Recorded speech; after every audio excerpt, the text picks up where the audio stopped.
Okay, this is Tim from North Central Ohio Paranormal, and we're back to doing a double Estes method. Steph's running the original ink box, Ryan's running the reverse audio speech box, ink box. And we're going to read segment 2. These will be done in 10-minute segments. Alright, so we said last part we talked about how all the stonework and the ornate stuff came from either New England or New York on the boat or on the Erie Canal. The house costed about $5,000 to complete. The structure itself was $1,000, leaving the remaining $4,000 to be used for gardens, furnishings, and little details that made this house a spectacle. After completion of Swift's Hollow, Joseph began investing money into the railroad. However, with the loans defaulting and in investing into the railroad, Mr. Swift lost all of his money. Sorry, guys, I have a hard time reading. I haven't read in like 15 years. Well, you know, the person that does the reverse speech, he has a stutter problem and stuff, and that's why he kind of hooked on the reverse speech. That's pretty wild, isn't it? Yeah. And he's a ham operator. So after he began investing all of his money into the railroad, however,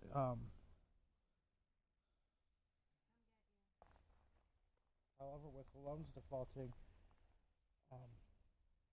it forced Mr. Swift to sell his beloved home, and the house was sold in 1866.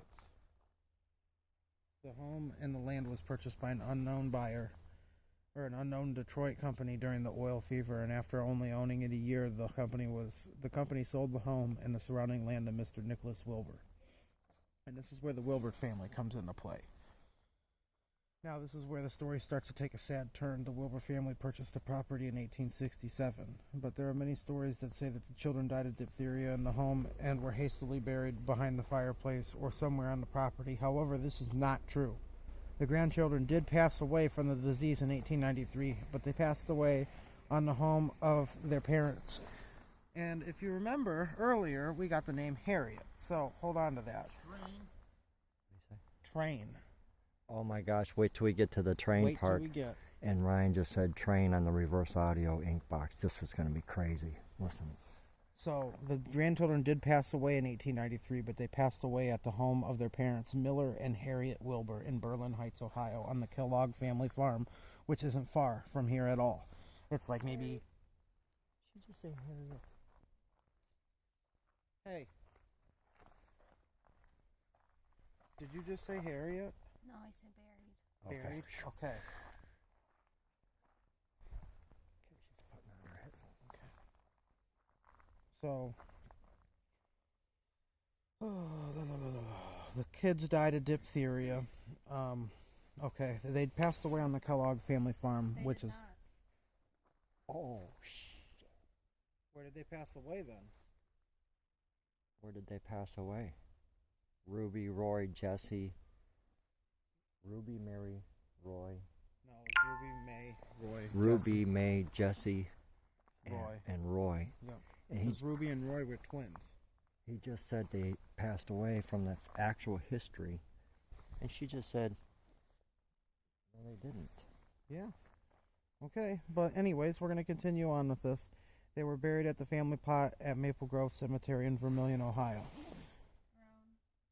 Grown. Where? Wow, dude. Okay, that gave me chills. The home, according to Find a Grave in various newspapers... Who did it? Nobody did it. They died of diphtheria. Dude, shine a light so we can prove he has headphones on. Look, the REM pod's going off. The REM pod's going off. Oh my God. She Dude. said I'm close. Holy fuck.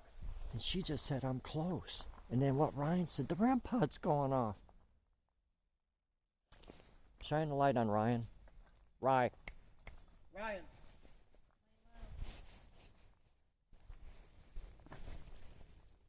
Look. It's just a bug on there. I can see it. It's a Okay. Whew. Okay, bug landed on the antenna. False alarm. Debunked. Yeah. Okay. Okay. All right. So, the home that the children died at was the home of. Oh no! Wait. Choke me. The home was just the home of Nicholas Wilbur and his wife. So this home back here.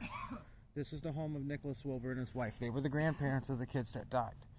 That ain't the end. We're going. We got about 5 more pages to go. They're here? Oh yeah? Are the kids here? What I want to know is how Ryan could see a bug in the dark on the antenna. I don't know. Not unless it was a lightning bug that Right. landed.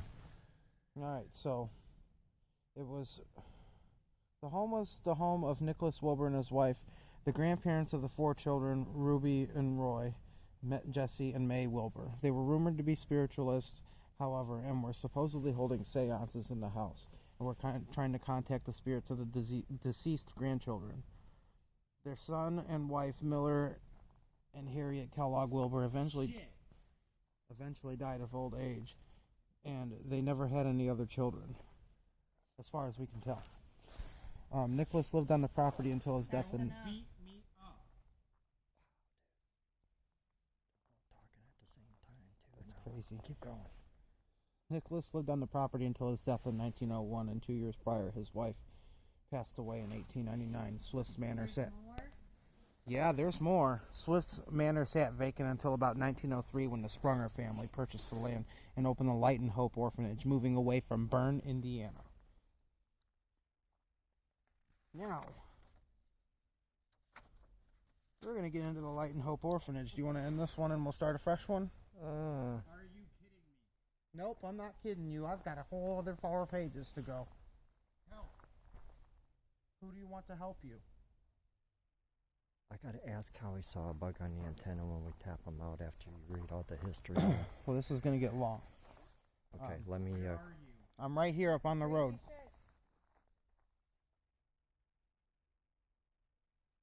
Bro, Okay, I'm gonna. stop that video. That was crazy. Yeah, go ahead and explain that. Okay, so what they're doing is they're yelling out the stuff that they hear on their headphones, and they've got the same box.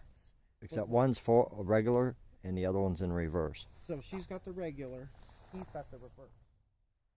They're both getting stuff, Kill the light. especially Wow, kill the light. when I'm reading this.